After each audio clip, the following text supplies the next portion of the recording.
IPT എന്ന് പറഞ്ഞ കമ്പനിയെ പറ്റി ആദ്യം അവർ മനസ്സിലേക്ക് വരണം. ഓക്കെ, ഇവരിട്ട് പോയി കഴിഞ്ഞാൽ നമുക്ക് ഉപകാരം ഉണ്ടാവും. അതുകൊണ്ട് ഇപ്പം നമ്മൾ ചാർജ് ചെയ്യുന്നത് 3 to 5% മാത്രം നമ്മൾ ചാർജ് ചെയ്യാം.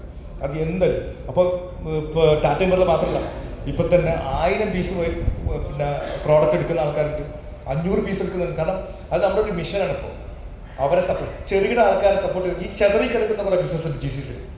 അതായത് ഇപ്പോൾ ഒരു സിമ്പിൾ എക്സാമ്പിളാണ് പറഞ്ഞാൽ, ഞങ്ങൾ ഒരു മാസം ഏകദേശം 1,00,000 ബോക്സസ് സ്വിച്ചേഴ്സ് നമ്മൾ ദുബായിലേക്ക് കൊടുക്കുന്നത്. സ്വിച്ചേഴ്സ് എന്ന് പറഞ്ഞാൽ സർജറി ചെയ്യുമ്പോൾ ഉപയോഗിക്കുന്ന നൂല്, അത് നമ്മുടെ ശരീരത്തിൽ അലിഞ്ഞ് ചേരുന്ന നൂല്.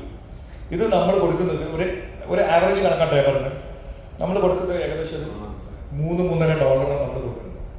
ഈ പ്രോഡക്റ്റ് ദുബായിലെത്തിയിട്ട് ദുബായിൽ നിന്ന് മറ്റു രാജ്യത്തേക്ക് പോകുന്ന ഏകദേശം ഹോൾസെയിൽ പ്രൈസ് $12. അപ്പൊ ഈ ചെറിയ ആൾക്കാർ അവർക്ക് ഡയറക്റ്റ് ചൈനയിൽ നിന്ന് പർച്ചേസ് ചെയ്യാൻ കാപ്പബിലിറ്റി ഇല്ല.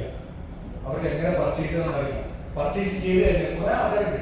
ഇപ്പൊ ഗോഞ്ചലൊക്കെ പോയി കഴിഞ്ഞാൽ ഒരുപാട് മലയാളികളുടെ പണ്ട് നേരത്തെ ഒരാൾ പറയുന്നത് മലയാളികളുടെ ഫോട്ടോസ് പഠിപ്പിച്ചിട്ടുണ്ട്, ഇവരെ സൂക്ഷിക്കുക എന്ന് പറയുന്നത്. കാരണം വെച്ച് കഴിഞ്ഞാൽ ചൈന എന്ന് പറയുന്ന സ്ഥലത്ത് ഇന്ത്യൻസിന് ഒരു വിലയില്ല സ്ഥലമാണ്.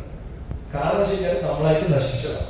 കാരണം വെച്ചാൽ നമ്മുടെ കുറച്ച് ആൾക്കാർ, എല്ലാവരും തന്നെ കുറച്ച് ആൾക്കാർ വന്നിട്ട് പിന്നെ ചൈനക്കാരിൽ നിന്നും കാശ് പറ്റിക്കുക, അല്ലെങ്കിൽ പിന്നെ ഇവിടെയുള്ള GCC ഇന്ത്യയിലുള്ള ആൾക്കാരും അവർ പറ്റിക്കണമെന്ന് വിചാരിച്ചിട്ടില്ല. അവർക്ക് ഒരു ബിസിനസ് ചെയ്യുമ്പോൾ നമ്മൾ ശ്രദ്ധിക്കണം 2 കാര്യം.